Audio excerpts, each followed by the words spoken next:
Agradezco al embajador de España en México, Juan López Dóriga, que se encuentra aquí en la cabina conmigo. Gracias, embajador. Buenos días. De nada, muy buenos días. Bueno, segundo día sin incidentes graves en Barcelona. Podríamos tanto como decir que se están abriendo las vías para una negociación pacífica de las diferencias. Pues a mí, si me lo permites, me gustaría encuadrar el problema para que, en fin, los oyentes puedan tener algunos datos básicos a la hora de hacer sus propios juicios, ¿no? Y yo empezaría diciendo que Cataluña no es una parte oprimida de España, que tiene uno de los niveles de autogobierno más amplios que puedan existir, que tiene su propio parlamento, maneja su educación, su salud, tiene su propia policía, y el catalán es no es una lengua perseguida, ni mucho menos, es el lenguaje vehicular de Cataluña, y así lo acaba de confirmar el Tribunal Constitucional en una sentencia reciente. Yo creo que estos datos hay que saberlos a la hora de intentar hacer un juicio sobre lo que sucede allí. A partir de ahí se rompió la legalidad, se vulneró la Constitución, el Estado de Derecho reaccionó y se abre en efecto pues una nueva etapa en la que yo creo que la prioridad para todos, y así lo ha dicho el Gobierno, es el diálogo, sí, pero el diálogo dentro de la ley. Y de ese diálogo podría resultar algo que se quede corto de la independencia, pero que resulte, digamos, aceptable para quienes hoy están pidiendo la separación de España. ¿Podría mantenerse Cataluña dentro de España con un acuerdo negociado? Hay para eso un dato, un elemento importante, que es, bueno, lo ha dicho el presidente del Gobierno, Cataluña tiene que dialogar con Cataluña. Lo que ha provocado todo este movimiento ha sido una fractura de la sociedad catalana, una fractura de la convivencia en Cataluña. Entonces, el Gobierno de Cataluña tiene que empezar a gobernar para todos, y el Parlamento de Cataluña tiene que empezar a representar a todos, no solo a la parte de la sociedad catalana que se siente independentista. De hecho, hace unos momentos un periodista le preguntaba a Quim Torra, el presidente de la Generalitat, sobre las encuestas más recientes donde pues se evidencia que menos de la mitad de los catalanes apoyan la idea de la independencia, y el presidente dejó sin respuesta esta pregunta del periodista. Sí, claro, yo quisiera recordar que cuando hablamos de vulnerar la Constitución y la ley, no estamos hablando de vulnerar cualquier norma. La Constitución es el instrumento que sirve que contiene las normas de la convivencia. Si se vulnera la Constitución, se vulnera la convivencia. Y esa Constitución, que se aprobó en el año 1978 con un grado de aprobación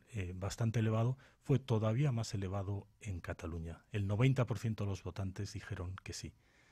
Ahora se pretenden poner en marcha ciertas operaciones políticas por mayoría simple, y la consecuencia es que se deja fuera a una parte muy importante de Cataluña. ¿Habría una vía, digamos, legal, constitucional, para hacer lo que ellos quieren hacer? La Constitución española no prevé la secesión, y en eso es igual a casi prácticamente todas las constituciones del mundo, creo que excepto 3. En fin, países como Francia, como Italia, como Alemania no contemplan esa posibilidad. O sea que en eso la Constitución española no es una excepción. No hay, digamos, ninguna vía legal para separarse de España. Habría una vía legal, que es reformar la Constitución. Lo que aspiraríamos es que cuando toque hacer una reforma de la Constitución lleguemos a un consenso tan amplio como fuimos capaces de concitar cuando hicimos la Constitución en el 78.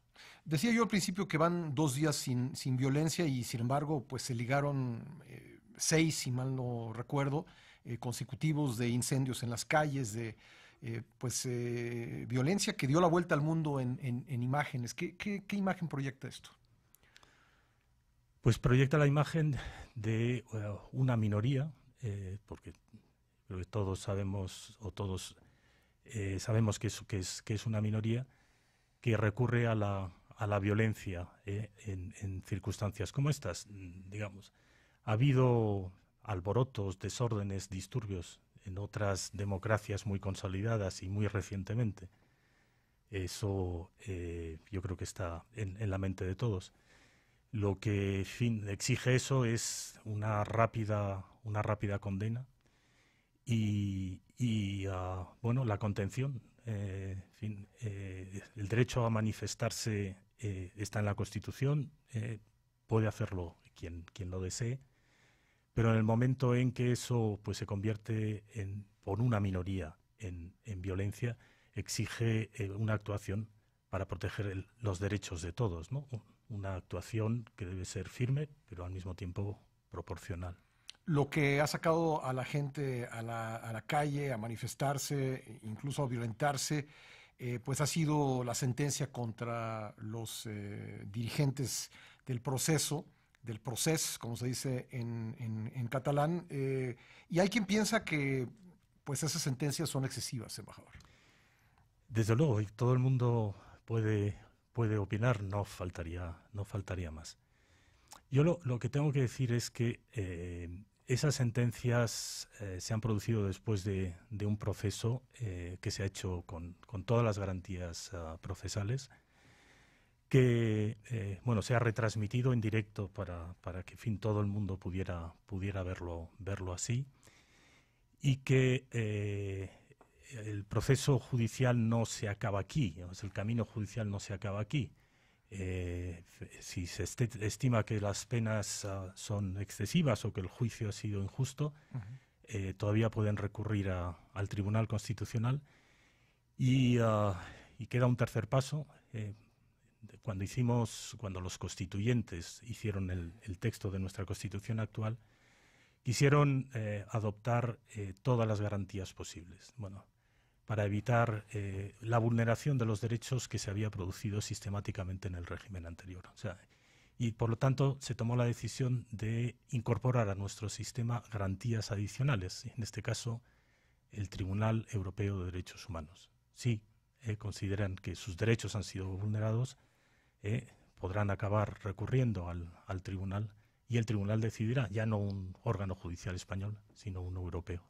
En menos de 3 semanas hay elecciones generales en España. ¿Cómo afectará lo que está ocurriendo actualmente en Cataluña el desarrollo de esos comicios? Pues es difícil de decir.